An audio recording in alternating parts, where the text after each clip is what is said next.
to get an early start on slime collection. He already had a slug on each shoulder and one on top of his head. "Can't today, cousin. Next time." Oona began flying toward the human world entrance. "Where are you going? Isn't it almost bedtime for you?" Horace called after her. "Emergency," Oona said over her shoulder. "Emergency? What kind of emergency?" The next thing she knew, Horace was right next to her, half running, half flying with his newly sprouted stubby wings. "A bathroom emergency? You should probably head back to your nest. That's where the closest "No, Horace, not that kind of emergency." Ugh, Oona did not have time for this. But she knew Horace well enough to know that ignoring him wouldn't help. She stopped and explained the situation in as few words as she could. "But..." Horace looked like she had told him that ice cream was extinct. "You can't go down there now. It's almost daytime. If the Fairy Council found out, you'd be suspended from magic for sure. And if a human saw you..."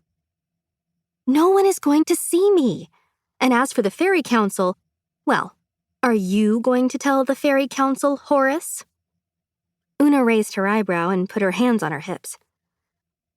"Me?"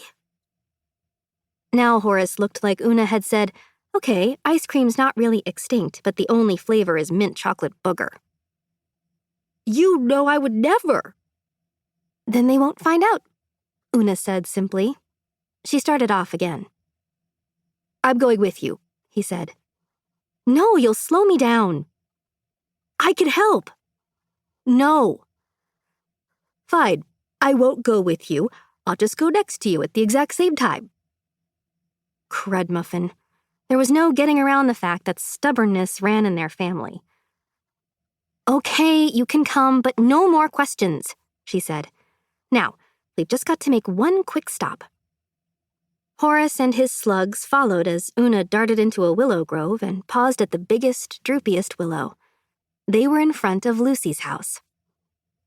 Lucy was not only Oona's best friend, she also happened to be the one and only Tooth Fairy. Oona pressed her finger to her lips. Horace nodded.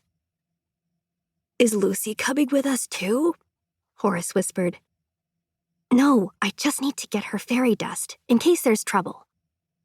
"Wow, you think she's going to let you have her locket?" "She doesn't have to let me. She's asleep." "Wait, you're going to steal something from your best friend?" Horace wasn't whispering anymore. "Shh, Horace! What did I say about questions?" Horace stopped, cleared his throat, and said again, this time with a period, "You're going to steal something from your best friend." "Not steal, borrow. I'll have it back before she knows it's gone." "Why not just ask her?" Oona, pink with frustration, pulled Horace away from Lucy's nest. The truth was, she didn't want to ask because Lucy would probably say no, but Oona couldn't admit that. "Because?" She smiled as she thought of a reason that showed how really good and generous she was being. "If she doesn't know, she can't get in trouble." Horace pulled his eyebrows together, thinking hard about that one. "Now, are you in or are you out?" Oona asked. Horace looked like he had just decided to eat the booger ice cream. He bit his lip. "In." "Great, you're on lookout duty. Stay here." Oona flitted inside. Oona crept past Lucy. Sure enough, she was sleeping after her night of collecting teeth. Oona loved her friend, but Lucy would never understand what it felt like to be unsure if you mattered. Lucy already had more tooth customers than a leprechaun had tricks. It was hard to figure out who loved her more, the children of the world or the rest of the fairies. She was the most popular fairy of them all.